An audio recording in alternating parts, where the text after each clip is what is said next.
Soy María de Lourdes Mendoza Villanueva. Mi reportaje se titula No todo está perdido, Río Magdalena, el último río vivo de la Ciudad de México. En otros tiempos, la Ciudad de México fue la ciudad de los lagos, bañada por agua y con 3 grandes caminos. Muchas haciendas se beneficiaron de sus ríos y gracias a ellos se desarrollaron importantes industrias. Hoy no queda nada. Los ríos se entubaron y por encima de ellos se construyeron ejes viales. Así, desaparecieron de la vista aproximadamente 83 kilómetros de cauce de ríos. Donde antes había agua, hoy quedó el pavimento para que circulen cada día millones de coches y camiones, generando una grave contaminación. Hoy la ciudad necesita más que nunca recuperar sus ríos como parte de la solución al problema de abastecimiento de agua y para que sus habitantes puedan disfrutarlos. Ya se ha puesto en marcha el primer proyecto, el rescate integral de la cuenca del río Magdalena. En la actualidad, de las aguas del río solo se aprovecha el 20%.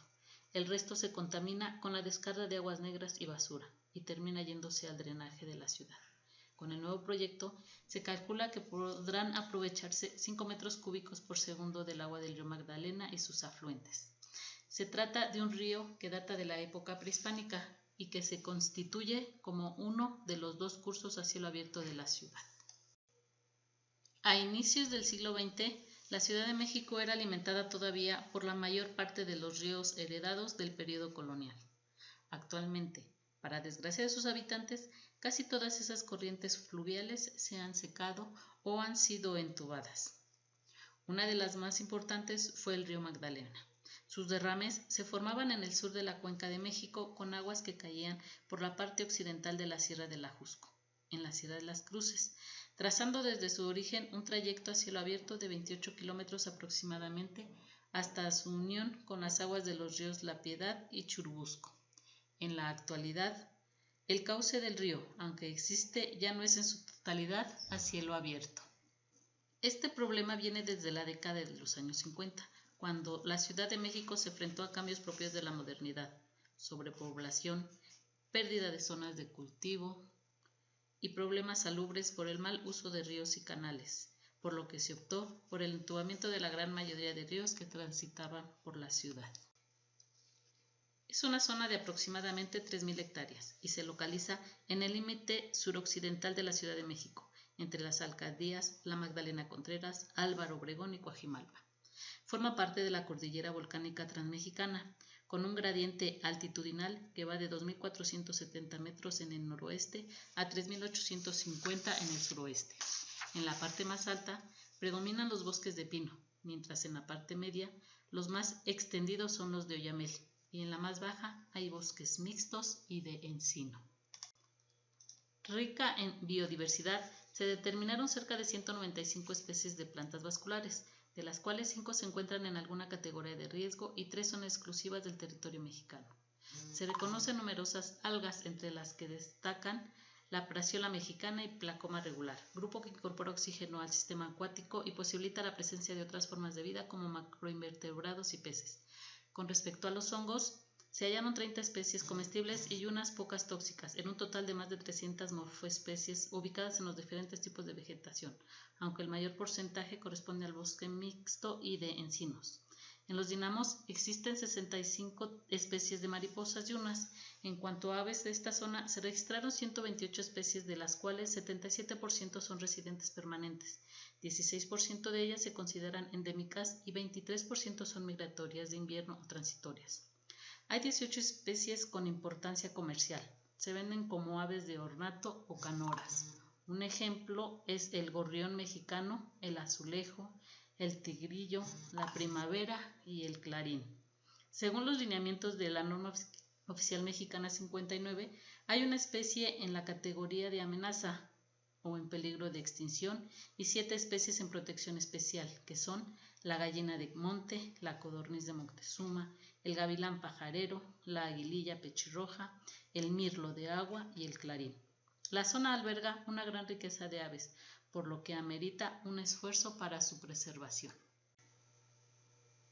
Con respecto a los mamíferos, se han reportado 40 especies, 11 de ellas son endémicas de México, lo que hace de esta zona una importante área de conservación.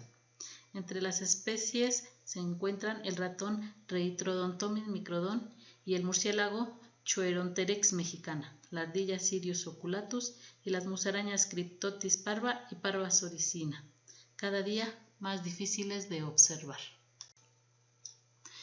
Los impulsores del cambio directo más importantes identificados son el crecimiento de la mancha urbana, ya que las viviendas se asentaron principalmente en las parcelas de cultivo colindantes a las zonas boscosas. La tala clandestina, ya que se han encontrado alrededor de 114 tocones y 100 individuos muertos en pie.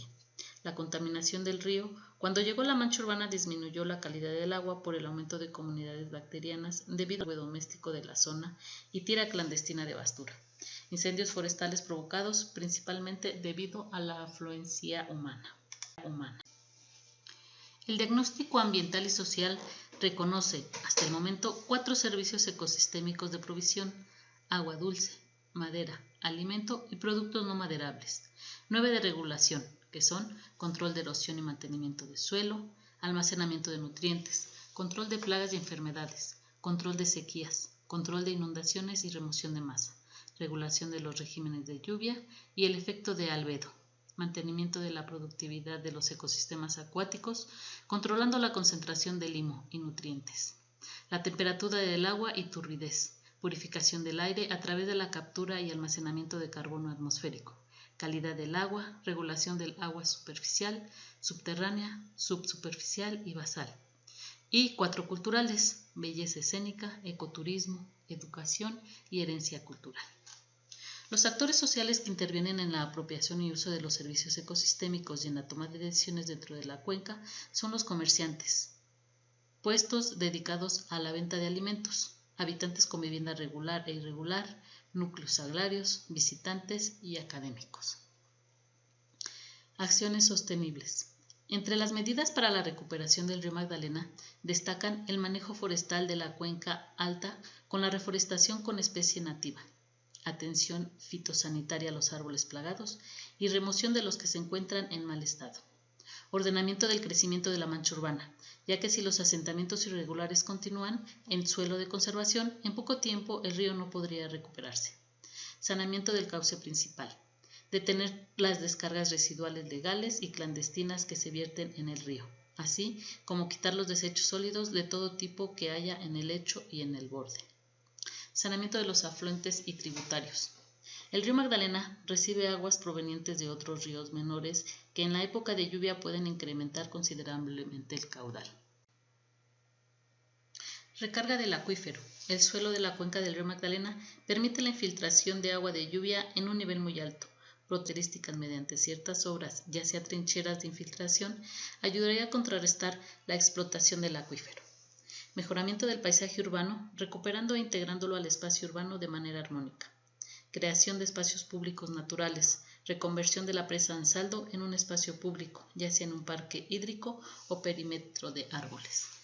Manejo integrado de los recursos hídricos, ubicar pequeñas plantas de tratamiento en puntos estratégicos que permitan seguir cumpliendo sus funciones de vaso regulador. Involucrar a la población local. Para ello, se requiere un cambio de hábitos y percepciones sociales sobre los ríos urbanos. Es imposible pensar en su recuperación a largo plazo si no se encuentra eco y es adoptado por la gente que vive cerca del río. También resulta relevante proteger la fauna local e implementar acciones dirigidas a mejorar la educación ambiental de los habitantes.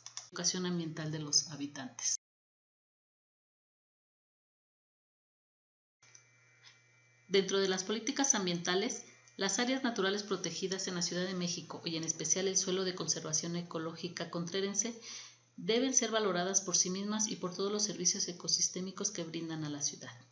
Es por esta razón que el Gobierno de la Ciudad de México impulsó el Plan Maestro al rescate del río Magdalena, del cual está a cargo el Programa Universitario de Estudios. Además de la UNAM, el proyecto participan otras instituciones académicas como la Universidad Autónoma Metropolitana y diversas organizaciones sociales.